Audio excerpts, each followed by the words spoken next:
We're going to be looking now at the Ramchal for a few minutes. We're looking at the book called Derech Hashem, and we're going to look at part 3 on the soul and its activities. And I've chosen this section because I feel that we're going to be able to link it together what we're learning in the Tanya as well. The Tanya speaks about the different types of soul levels, and the Derech Hashem also over here speaks about the different soul levels, and it gives us a feeling of cleaving to Hashem, and that's why I've chosen it at this point in time. Now, the Derech Hashem was written by the Ramchal, Rabbi Moshe Chaim Luzzatto. Rabbi Moshe Chaim Luzzatto lived from 1707 to 1746. So basically, he lived just before the Alter Rebbe, who was born in 1745. The Ramchal was a genius, a great Torah scholar, a giant in Torah. He comes from Padua, Italy, and he became a master of the Torah. By the time he was 14, he was already fluent in all areas of the Torah, including the writings of the Ari. He was completely fluent in all these areas. He was considered to be somewhat of a rebel in his day because of the fact that he was just shortly after the period of Shabtai Tzvi. And as everybody knows, Shabtai Tzvi was a false Mashiach, and he was involved highly in the study of Kabbalah, which he used to his own advantage. And he came across as being the Mashiach, and he told the Jewish people that Mashiach is here he is, I am Mashiach, and I've come to redeem the Jewish people. Until it happened in the year 1666, he went to the king of the Islamic country, and he told him that he was here to redeem the Jewish people, and he wanted his permission to do so. And the king told him, well, it sounds like a great idea, but the truth of the matter is, I don't think what you're saying is the truth, and therefore you have a choice. Either I will cut your head off on the spot, or you can convert to Islam. Yes? Yep, Islam. And he decided that he's going to convert to Islam. Now, some people say that, in fact, this was part of his plan. He decided that he thought that part of the plan is that perhaps he needs to convert in order to lift up the sparks that had fallen down into the impurity throughout the entire world. And what he was going to do is he was going to basically convert to Islam, maybe he'll convert to Christianity afterwards, etc., etc.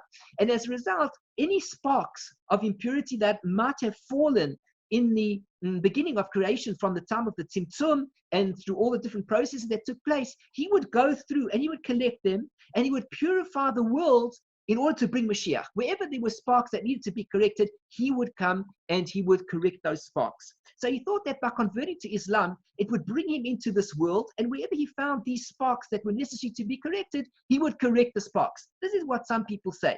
On the other hand, maybe simply he didn't want his head cut off, and he decided it would be better for him to convert to Islam.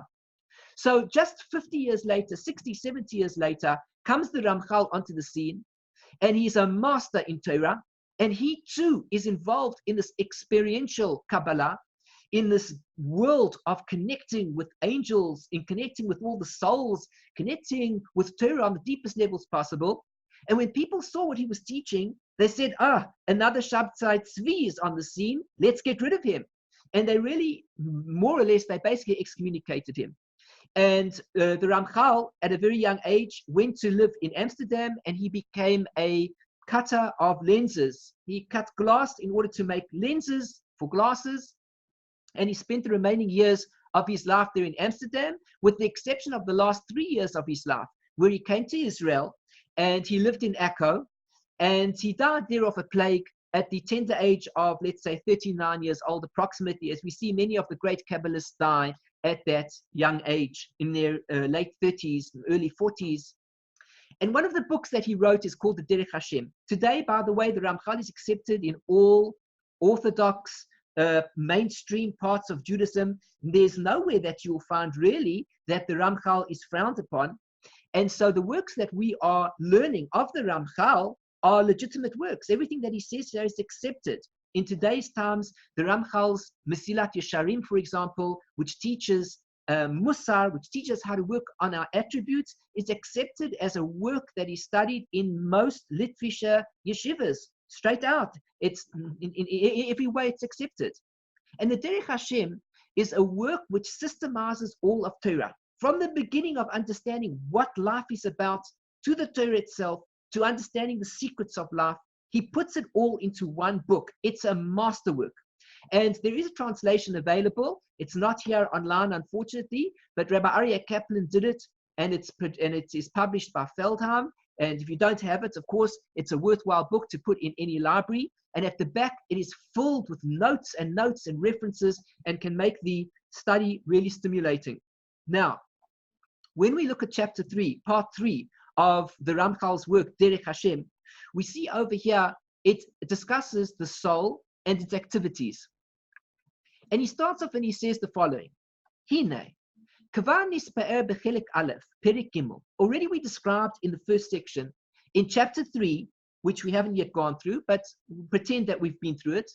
Inyan ha'adam, the matter of a person, shenimtza bo ma shelo nimtza b'shum nivra acher, that in a person there is found within him something that is not found within other creations. Dahainu, what is a man composed of? A human being. Harkava shenirkavu bo beit mitziot rechokim v'nivdalim ze mize. A person is composed of two different parts to him, which are separated one from the other completely. Haguf v'haneshama. A person consists of a body and a soul. V'zeh, and this is, ki hine yesh ba'adam metzios nefesh. A person has within himself the essence of a soul, kamo sheyesh lechol habale chayim, just like exists in all living creatures. A person has within him a nefesh, a soul, which is just like all creatures of the world. All animals, all creatures, that's what a person has within himself. Mishameshet leriksha vaskala hachuka betivo. And it is used for the sake of feeling and for the sake of intelligence, which is embedded in his nature. V'inyan hanefesh azot, and the whole thing of the soul, b'chol ha'ba'achayim, with regards to all animals, hu metzios achat, it has one essence to it, one existence. Dak ma'od, very thin, nimshach, drawn down, uba betoch hazera, and it comes within the seed at the time of conception. Acharei haklato, after it is absorbed into the body, into the woman's body, what happens is the seed attaches itself to the egg, and basically what's happening here is that the soul actually enters into the seed, and the soul expands itself outwards into the seed, and it comes and it builds the body, according to what is fitting for that particular species. And so it spreads out as it grows. And within it is inside it is connected the feeling, and also intelligence, which is fitting for the species. Because in animals themselves, there's a great difference in their intelligence, and the intelligence of a human being.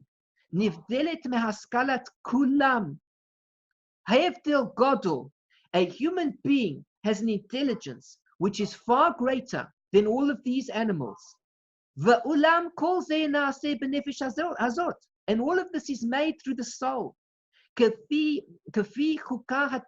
according to its natural law, and according to the preparation of all of its vessels, which are used, it uses all these vessels, in every single species. According to what it is, and behold, in a person's soul, there are distinguished all sorts of aspects and powers. For example, imagination, and memory, haskel, intelligence, and desire, Kulam koichos benefesh. All of these are the powers of the soul. Mugbalim. They all have a boundary to them. Bigvulim yaduim, according to a fixed boundary. Upoalim b'derachim yuchadim, and they all work in specific ways. So the first Eliyahu, does the nefesh exist before the person comes into life? Correct. So what we're saying over here is that every single creature has a nefesh. That's number one. But number two, when it comes to let's say, for example, a Jewish person that we're speaking about in this instance, there are 5 levels to his soul. One of those levels is the nefesh. And the nefesh is the first stage that enters into the zera, into the seed, and spreads itself out. It is the lowest level of the soul. It exists in Shamayim even before it comes down into this world. But when it comes down into this world, it now expresses itself into the human body, just like animal souls express themselves in their own bodies as well. Animals know what to do. They eat, they drink, they mate, they attend to bodily needs, etc., etc. Just like a human being does that also. The nefesh, the lowest level of the soul, is what is controlling all of these parts of. What I find interesting here, though, is that dimion and zikaron are specific to individuals, so they're not to all human beings. So that the nefesh, as described here, is specific to each individual. Fine. Right? Fine, 100%. So we're saying over here, as we'll learn later on, that there are obviously different levels from which the nefashot are coming from. Again, if we talk about the nefesh that exists in a cow, is different to the nefesh that exists in a crocodile. It's different to a nefesh that exists in an elephant, whatever it is. Each animal. Well, he also believed in Gilgulim, reincarnation. Right. Yeah. So that, of course, is a different level altogether. But for the meantime, we're saying everybody has a nefesh, and the nefesh itself is going to control the body in accordance with the powers that the nefesh has. So before it comes into this world, it's not a clear color. It's not like it's blue for everybody, or it's black, or it's white, or it's green. But rather there are hues. There are different levels of the power of the soul. And then when we get to the ruach, we're going to see that there are different levels of the power of the ruach. And then there are different levels of the power of the neshama and the chaya, etc. Each person has different levels according to the different missions of what the person has to do in this world. Whatever he's got to accomplish in this world, he is going to have different soul powers, starting from the level of the nefesh, continuing on to the level of the ruach and the neshama, and so on and so forth. Okay, so we're going to stop now. We just did a paragraph of the Ramchal, and we're going to continue again with this on the next lesson. And now I'd like to do just a few minutes of halakha. Can I go back to 1 second to the Tanya? Yes. What do you think that the Alter Rebbe meant when he talks about material prosperity? Because you're talking about the 18th century. In other words, it's not all of a sudden the Lexus car arrives in his driveway. What exactly for the tzaddik? Because you have to be careful of humility, anava. So really, I think this really is talking a lot about anava. So what was he talking about material prosperity for the tzaddik? The tzaddik couldn't care less about a big home and huge meals and wonderful clothes for his wife and children. What do you think that he meant, given his time period, the 18th century? Well, I think it's certainly a good question. I think that the one thing to keep in mind is that throughout all of time, there have always been people who have been wealthy and people who have been poor. And although as a wealthy person, he might not necessarily have had a jacuzzi in the 18th century, or for example, the Lexus or a Lamborghini or a Ferrari or a private plane or private yacht or a connection to the internet or even a cell phone. He never had any of these. He never had any of these things available to him. However, we do know that in the first instance, people in those days had more material wealth. Some had more than others, and they were able to purchase things that gave them more satisfaction. For example, people would have a wagon and a horse. Well, poor people never had the horse and the wagon, but wealthy people did, and they were able to get around town in a much more luxury. Some people would have a more luxurious coach than other people would have. Also, houses that were built in previous times, a poor person would have a very simple place to live in, whereas a wealthy person could have a very beautiful palace to live in. And that's how it was. We know Shlomo HaMelech lived in a beautiful palace that he built over 13 years, whatever it took him to build his palace. It was about 13 years, I think it took him.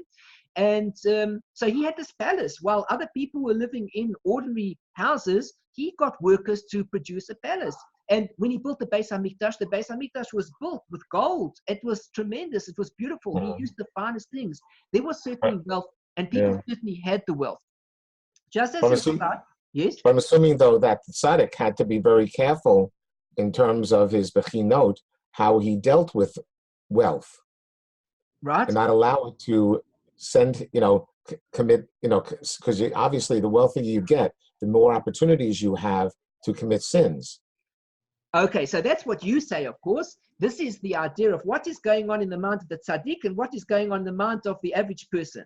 What's going on in the mind of the average person is, if I've got wealth, I'll probably come to sin more, or I have the opportunity to sin more. But the tzaddik doesn't think like that. The tzaddik says to himself, when I have more wealth, I will be able to serve Hashem with the wealth that I have. In fact, I will be able to uplift the material world to a higher level.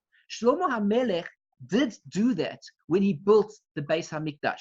He did fail, as we know, in certain areas, it's true. But for the most part, he used his wealth in order to uplift what godliness was. Now, just to give you a story, the Maggid of Mesrich had a very special son known as Avraham HaMalach. And Avraham HaMalach was basically, he was like an angel. He was a great soul, tremendously great soul. And in fact, he was the Chavruta of the Alter Rebbe. And Avraham HaMalach had a son, Shalom Shachna, and Shalom Shachna had a son known as Rabbi Yisrael of Ruzin. Perhaps you heard of him before, the famous Rabbi Yisrael of Ruzin, the famous Hasidic Rebbe. And Rabbi Yisrael of Ruzin had a number of sons. Now, Rabbi Yisrael of Ruzin, it was known, was an exceptionally wealthy man. And he lived in a palace, and he only had the most expensive of everything. And they say that even his shoes that he wore were gold. They were gold-plated. They were beautiful shoes. And people thought this particular tzaddik is crazy. On the one hand, he's claiming to be a tzaddik, and on the other hand, he's walking around with this expensive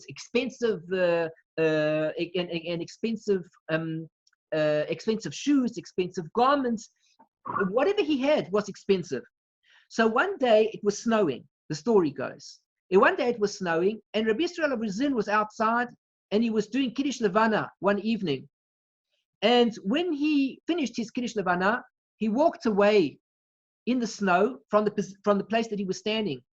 And people saw there was blood in his footsteps.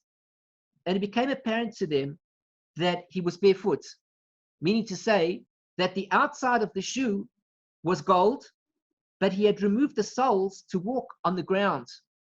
That's the story that they say about him. Meaning what? Meaning that he wasn't concerned with the outside physicality. That wasn't his concern. What he was concerned with was the service of Hashem, but using things in an external way to uplift what godliness is. For example, when the world sees that a person is involved in Torah study, and he's a tzaddik, he's doing the right things, and he lives comfortably, the world cannot say much against this fellow, because it seems like he's contributing to society. It seems like he's making a success of things. But when they see a poor Torah scholar, and he's sitting in a kollel somewhere, for example, and it seems to be that he's taking money from the government, and all he does is he sits and studies Torah, people become irritated. They say, what good is he? What is he achieving? How is he helping the world? So we see that having money is actually a way, in a sense, to sanctify God's name, because when people see that a person is devoted to serving Hashem, and he shows outside that he's taking care of himself, and he's taking care of his family, and he's not dependent on the community for anything, people say, gee, this is really praiseworthy. Here is a fellow who is doing Hashem's will, and Hashem in return is giving him the bracha for doing Hashem's will. If that is the case, I too want to fulfill Hashem's will. Which means to say that the tzaddik does not want the money for the money itself. He doesn't need the palace, and he doesn't need the fancy car. But it's important that he has a car. It's important that he dresses well. It's important that his suit looks fine and that there's no dirt on the suit. It's important that his children are fed well. And when people see this, they say, you see that tzaddik over there? He serves Hashem and he takes care of his family. He is proud and he's happy to be able to serve Hashem with the money that he has. He uses that money in order to uplift the world. And indeed, that is the concept of being wealthy. And that is the concept of being a tzaddik with wealth. The tzaddik wants the wealth in order to serve Hashem more. He's able to give more charity. He's able to help so many more people. If we say to the tzaddik, why does he need the wealth? Let him be poor. He loses out on the opportunity to take care of all these people who perhaps without his help would not receive the help. Amen. And indeed, there are many, many tzaddikim, even in today's generation. There are certain rabbis who have tremendous wealth. And they use that wealth to support Torah scholars, to support others, etc. They themselves live in pleasant places. They live decently, but they always look very smart. People speak well of them. People have nothing bad to say about them because they can't. These are people who are taking care of themselves. So, but I think that even in those days before, when we speak about 200 years ago, 300 years ago, even though they didn't have cell phones, even though they didn't have internet connections and they didn't have computers, we can only imagine that the wealthiest of the wealthy man living 500 years ago, if he would see the poorest man today who's connecting to the internet and using his cell phone to talk to people around the world, he would think that he's a pauper because he can't do any of those things. But relatively speaking, in his day, the money that he had, he was able to acquire the things of beauty that he wanted. And so therefore, in every generation, there has certainly been an opportunity to buy wealth and to buy things with one's wealth and to enjoy one's wealth in a way that poor people would never be able to enjoy. Well, I wish you much wealth, Eliyahu. Thank you very much. Amen. So Amen. I'm very sorry we ran out of time now. I'm sorry about the question, but I had that question. I appreciate the question, and it makes the shiur a little bit more exciting and a bit more interactive.